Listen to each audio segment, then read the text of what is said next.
جب جہنم میں مسلمانوں کو کچھ عرصہ گزر جائے گا تو کافر انہیں طعنہ دیں گے کہ تم لوگ تو اللہ اور اس کے رسول کو مانتے تھے، لیکن اس کے باوجود جہنم میں جل رہے ہو، تمہارا خدا تمہارے کس کام آیا؟ یہ سن کر اچانک اللہ تعالیٰ بسم اللہ الرحمن الرحیم، جہنم واقعتاً ایک دل دہلا دینے والا مقام ہے، لیکن بدقسمتی سے امت مسلمہ کی اکثریت جہنم کی اندھیر نگریوں اور ان عذابات سے واقفیت کے باوجود اس سے بچاؤ اور تساہل کا شکار نظر آتی ہے۔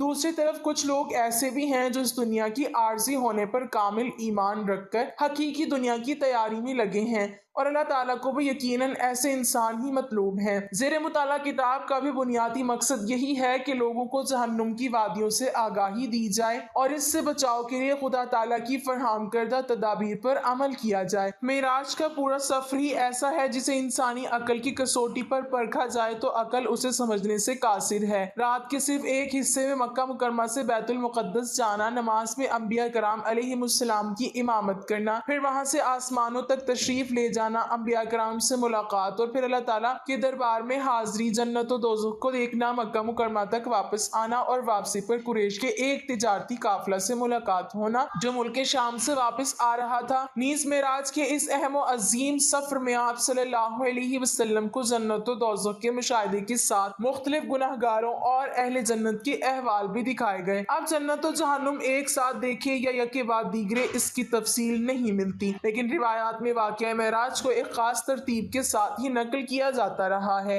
جس سے معلوم ہوتا ہے کہ یہ مناظر نبی اکرم صلی اللہ علیہ وسلم نے بالترتیب دیکھے تھے۔ بالفرض ایک ساتھ بھی دیکھا ہو تو یہ کوئی بعید یا ناممکن امر نہیں ہے۔ دنیا میں انسانی آنکھ کتنی ہی متضاد چیزوں کو اپنی زائرانہ نگاہ میں بیک وقت دیکھ لیتی ہے۔ ایک ہی نظر میں ہم سامنے رکھے پانی اور آگ کو دیکھ لیتے ہیں، تو جس اللہ نے معراج کا سفر کرایا اس حال میں کہ اپنے حبیب کے لیے اس وسیع و عریض دنیا کو لپیٹ دیا، آسمان و زمین کے درمیان کی کئی برس کی مسافت کو لمحوں میں طے کرا دیا، تو اس اللہ کے لیے کیا مشکل ہے کہ پوری کائنات اپنے حبیب کے سامنے ایسے کر دی ہو جیسے پلیٹ میں رکھی کئی چیزیں۔ پھر جنت اور جہنم کا محل وقوع ایک تو نہیں ہے کہ ان کے ایک ساتھ دکھنے سے سزا و جزا کا اجتماع لازم آ رہا ہو۔ کئی روایات میں یہ ذکر ہے کہ جنت آسمانوں میں اور جہنم سمندروں کی تہ میں ہے۔ ہمیں اس واقعے کو اپنی ناقص عقلوں کے ترازو پر تولنے کے بجائے اس کے مقاصد پر غور کرنا چاہیے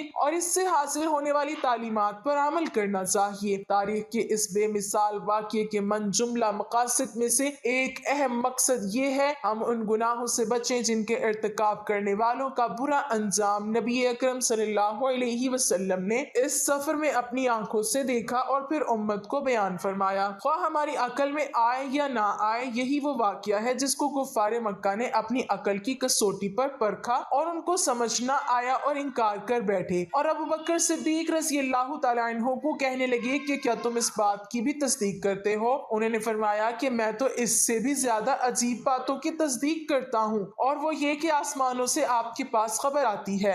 اسی وجہ سے ان کا لقب صدیق پڑ گیا۔ اس لیے اس واقعے کے مقاصد پر غور کریں، اپنی عقل پر اس کو نہ پرکھیں۔ معراج کے اس اہم و عظیم سفر میں آپ کو جنت و دوزخ کے مشاہدے کے ساتھ مختلف گناہگاروں کے احوال بھی دکھائے گئے، جن میں سے بعض گناہگاروں کے احوال اس جذبے سے تحریر کر رہی ہوں کہ ان گناہوں سے ہم خود بھی بچیں اور دوسروں کو بھی بچنے کی ترغیب دیں۔ حضرت انس رضی اللہ تعالیٰ عنہ سے روایت ہے کہ رسول اللہ صلی اللہ علیہ وسلم نے ارشاد فرمایا، جس رات مجھے معراج کرائی گئی میں ایسے لوگوں پر گزرا جن کے ناخن تانبے کے تھے اور وہ اپنے چہرے اور سینوں کو چھل رہے تھے۔ میں نے جبرائیل علیہ السلام سے دریافت کیا کہ یہ کون لوگ ہیں؟ انہوں نے جواب دیا کہ یہ وہ لوگ ہیں جو لوگوں کے گوشت کھاتے ہیں، یعنی ان کی غیبت کرتے ہیں اور ان کی بے آبروئی کرنے میں پڑے رہتے ہیں۔ حضرت ابو ہریرہ رضی اللہ تعالیٰ عنہ سے روایت ہے کہ رسول اللہ صلی اللہ علیہ وسلم نے ارشاد فرمایا، جس رات مجھے سیر کرائی گئی میں ایسے لوگوں پر بھی گزرا جن کے پیٹ اتنے بڑے بڑے تھے جیسے انسانوں کے رہنے کے گھر ہوتے ہیں، ان میں سانپ تھے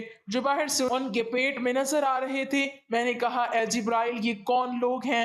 انہوں نے کہا، یہ سود کھانے والے ہیں۔ آپ کا گزر ایسے لوگوں کے پاس سے بھی ہوا جن کے سر پتھروں سے کچلے جا رہے تھے، کچل جانے کے بعد پھر ویسے ہی ہو جاتے تھے۔ जैसे पहले थे।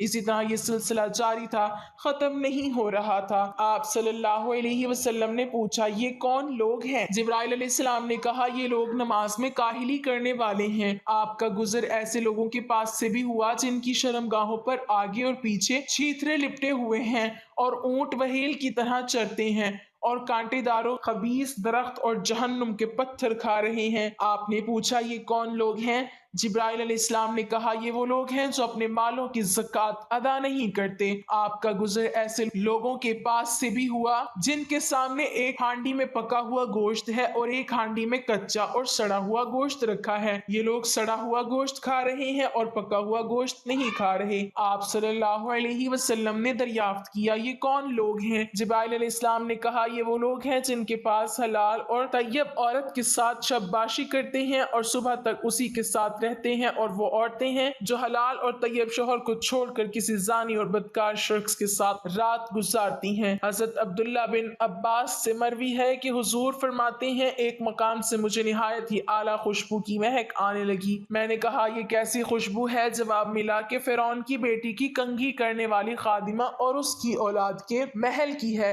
अर्ज किया, इसके हाथ से कंघी गिरी तो उसने कहा, बिस्मिल्लाह। फिरौन की बेटी ने कहा, अल्लाह तो मेरा बाप है। इस खादिमा ने जवाब दिया कि मेरा और तेरे बाप का परवरदिगार अल्लाह है। फिरौन की बेटी ने कहा, क्या मेरे बाप के अलावा तेरा कोई और रब है? उसने कहा, मेरा और तेरे बाप का रब है। उसने अपने बाप को सारी बात सुनाई। फिरौन ने उस खादिमा को बुलवाया और कहा, क्या तुम मेरे सिवा किसी और को रब मानती हो? कहा, हाँ, मेरा और तेरा परवरदिगार अल्लाह है। फिरौन ने उसी वक्त हुक्म दिया कि तांबे की गाय को आग में तपाया जाए। जब वो बिल्कुल आग जैसी हो जाए तो फिर उसे उसके बच्चों को एक एक करके उसमें डाल दिया जाए। इस मोमिना औरत ने फिरौन से कहा, मेरी एक दरख्वास्त है। उसने कहा, क्या है? उसने कहा, मेरी और मेरे बच्चों की हड्डियां एक जगह डाल देना। फिरौन ने कहा, अच्छा, तेरे कुछ हकूक हमारे ज़िम्मे हैं, इसलिए ये मंजूर है। बाद अज़ी फिरौन ने हुक्म दिया कि एक एक करके इसके बच्चों को आग की तरह तपती हुई गाय में डाल दो। जब दूध पीते बच्चे की बारी आई, फिरौन के सिपाहियों ने उस बच्चे को छीना तो वो घबराई, तो अल्लाह ताला ने दूध पीते बच्चे को गोयाई अता फरमाई। उसने अपनी माँ से कहा, अम्मी जान, अफसोस न करें और ना ही पसो पेश करें, आप हक पर हैं। वो लोग इस वाक़े से इबरत हासिल करें जो रुपए पैसे की खातिर बेदीन मुशरिक और काफिर हो जाते हैं। हजरत अबू सईद खुदरी रज़ी अल्लाह तआला अन्हु से रिवायत है, फरमाते हैं, हुजूर सल्लल्लाहु अलैहि वसल्लम ने फरमाया, मैंने कुछ कौमें देखी जिनके होंठ मिसल ऊंट के हैं और उनके मुंह खोले जाते हैं और बदबूदार गोश्त उनके मुंह में डाला जाता है और पाखाने के रास्ते से निकल जाता है। वो चीखो पुकार कर रहे हैं। मैंने सुना वो अल्लाह से चीख कर फरियाद करते हैं। हज़रत जिब्राइल अलैहिस्सलाम से पूछा, ये कौन लोग हैं? उन्होंने अर्ज किया, या रसूल अल्लाह, ये वो लोग हैं जो यतीमों का माल जुल्म से खाते थे और अपने माल से सदका न देते थे। अब ये आग खाते हैं और अनकरीब दोज़ख में पहुंचेंगे। हज़रत अबू सईद खुदरी से रिवायत है कि रसूल अल्लाह सल्लल्लाहु अलैहि वसल्लम ने फरमाया, शब मेराज मैंने कुछ लोगों को देखा, उनके होंठ ऊंट के होंठों की तरह थे। बालाई लब सुकड़ा हुआ दोनों नथनों पर था और निचला होंठ सीना पर लटका हुआ। जहन्नुम के कारिंदे उनके मुंह में दोज़ख के अंगारे और पत्थर भर रहे थे। हुजूर सल्लल्लाहु अलैहि वसल्लम फरमाते हैं, मैंने पूछा, ए जिब्राइल, ये कौन लोग हैं? हजरत जिब्राइल अलैहिस्सलाम ने अर्ज किया, या रसूल अल्लाह, ये वो लोग हैं जो यतीमों का माल बेजात तौर पर खाते थे। हजरत अबू सईद खुदरी से रिवायत है, फरमाते हैं, रसूल करीम सल्लल्लाहु अलैहि वसल्लम ने फरमाया कि मैंने कुछ लोगों को देखा जिनके पेट बड़े बड़े घड़ों जैसे हैं। जब वो उठना चाहते हैं तो गिर पड़ते हैं और मुसलसल ये कह रहे हैं कि ए अल्लाह, कयामत कायम ना हो। लोग फिरौनी जानवरों से रोंदे जाते हैं और बारगाह रब में आहो जारी कर रहे हैं। मैंने हजरत जिब्राइल अलैहिस्सलाम से पूछा, ये कौन लोग हैं? उन्होंने अर्ज किया, या रसूल अल्लाह, ये सूदखोर लोग हैं और सूदखोर उन लोगों की तरह ही खड़े होंगे जिन्हें शैतान ने पागल बना रखा है। हजरत अबू हुरैरा रज़ी अल्लाह तआला अन्हु ही से रिवायत है कि रसूल अल्लाह सल्लल्लाहु अलैहि वसल्लम ने फरमाया, हम मेराज की रात उस कौम पर पहुंचे जिसके पेट कोठड़ियों की तरह थे, जिसमें सांप थे जो पेटों के बाहर से देखे जा रहे रहे थे। नबी करीम सल्लल्लाहु अलैहि वसल्लम फरमाते हैं, हमने जिब्राइल से पूछा, फरमाया ये कौन लोग हैं? हज़रत जिब्राइल अलैहिस्सलाम ने अर्ज किया, ये सूदखोर हैं। पुल सिरात पर जो लोग गुजरते हुए जहन्नुम में गुजरेंगे उन्हें अजाब होगा। जहन्नुम के सबसे ऊपर के दर्जे में ईमान वाले गुनाहगार होंगे। जब बहुत अरसा गुजर जाएगा तो अल्लाह ताला अपनी हिकमत से उनके और काफिर और मुशरिकों के दरमियान की आग को शीशे की मानिंद बना देंगे। काफिर और मुशरिक जब मुसलमान गुनाहगारों को देखेंगे कि वो भी जहन्नुम की आग में जल रहे हैं तो वो मुसलमान को ताना देंगे कि हमने तो अल्लाह ताला का इनकार किया जिसकी वजह से हम जल रहे हैं, लेकिन तुम लोग तो खुदा को मानते थे, रसूलुल्लाह सल्लल्लाहु अलैहि वसल्लम को मानते थे और उसके बावजूद भी हमारी तरह जल रहे हो। आपका खुदा आपके किस काम आया? हदीस पाक में आया है कि जब जहन्नुमी काफिर मुसलमान गुनाहगारों को ताना देंगे तो अल्लाह ताला हज़रत जिब्राइल अलैहिस्सलाम को बुलाएंगे और फरमाएंगे, ए जिब्राइल, आज हमारे मानने वालों को ताना दिया जा रहा है कि उनके साथ भी वही सलूक हो रहा है जो ना मानने वालों के साथ हो रहा है। जाओ जरा जहन्नुम से हालात मालूम करके आओ। चुनाचे जिब्राइल अलैहिस्सलाम जहन्नुम में जाएंगे। जहन्नुम के दरवाजे पर दारोगा खड़े होंगे। वो दरवाजा खोल कर हज़रत जिब्राइल अलैहिस्सलाम को अंदर दाखिल करेंगे। जब गुनाहगार मुसलमान उनको देखेंगे तो वो फरिश्तों से पूछेंगे कि ये कौन लोग हैं। उस वक्त उनको बताया जाएगा कि ये वो फरिश्ते हैं जो तुम्हारे पैगंबर अलैहिस्सलाम के पास वही लेकर जाते थे। जब उनके पास नबी रहमत सल्लल्लाहु अलैहि वसल्लम का तज़किरा किया जाएगा तो वो उस वक्त गुनाहगार लोगों को नबी अलैहिस्सलातु वस्सलाम की याद आएगी और वो कहेंगे, वाह मोहम्मद, वाह मोहम्मद। जहन्नुमी लोग इन अल्फाज में जिब्राइल अलैहिस्सलाम को रोकर कहेंगे, ए जिब्राइल अलैहिस्सलाम, आप नबी अलैहिस्सलाम के पास अल्लाह का पैगाम लेकर जाते थे। आज हम गुनाहगारों का पैगाम भी हमारे सरदार सल्लल्लाहु अलैहि वसल्लम को पहुंचा दें कि आका, आप तो हमें भूल ही गए हैं, हम जहन्नुम की आग में जल रहे हैं और आप जन्नत के अंदर हैं।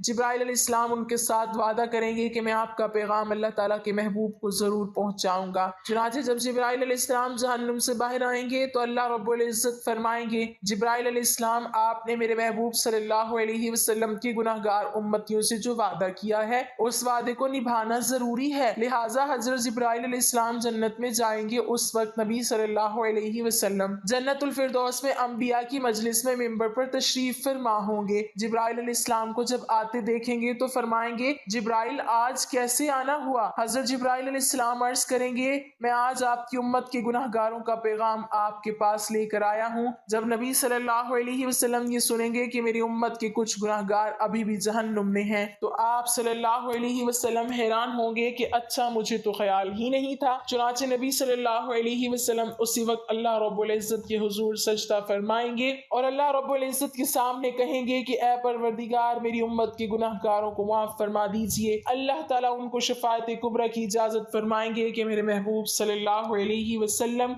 आप जिसके बारे में चाहें शफाअत फरमाइए, हम उसको जहन्नुम से निकाल देंगे। शफाअत कुबरा की ये खुशखबरी सुनकर नबी सल्लल्लाहु अलैहि वसल्लम जहन्नुम की तरफ चलेंगे। उस वक्त जिब्राइल अलैहिस्सलाम एक ऐलान करेंगे, ए जन्नतियों, नबी सल्लल्लाहु अलैहि वसल्लम जहन्नुमियों की शफाअत के लिए जा रहे हैं, तुम भी इसके साथ चलो। चुनांचे इस दूल्हे के साथ शफाअत करने के लिए एक बारात चलेगी। नबी अलैहिस्सलाम शफाअत फरमाएंगे, दीगर अंबिया कराम भी शफाअत फरमाएंगे, जिसका जो भी वाकिफ होगा शफाअत फरमाएंगे। हर उस बंदे को जहन्नुम से निकाल लिया जाएगा, हत्ता कि अगर किसी ने दुनिया में किसी मोमिन को एक प्याला पानी पिलाया होगा तो अल्लाह ताला उस अमल की बरकत से उसको भी जहन्नुम से निकाल लेंगे। जब सब लोग शफाअत कर चुके होंगे तो अल्लाह ताला फरमाएंगे, ए मेरे प्यारे महबूब सल्लल्लाहु अलैहि वसल्लम, मैंने आपसे वादा किया था कि मैं आपकी उम्मत की 3 लब भर कर जहन्नुम से निकालूंगा। चुनांचे अल्लाह रब्बुल इज़्ज़त अपनी कुदरत के दोनों हाथों से जहन्नुम से 3 लब भर कर निकालेंगे। यानी जैसे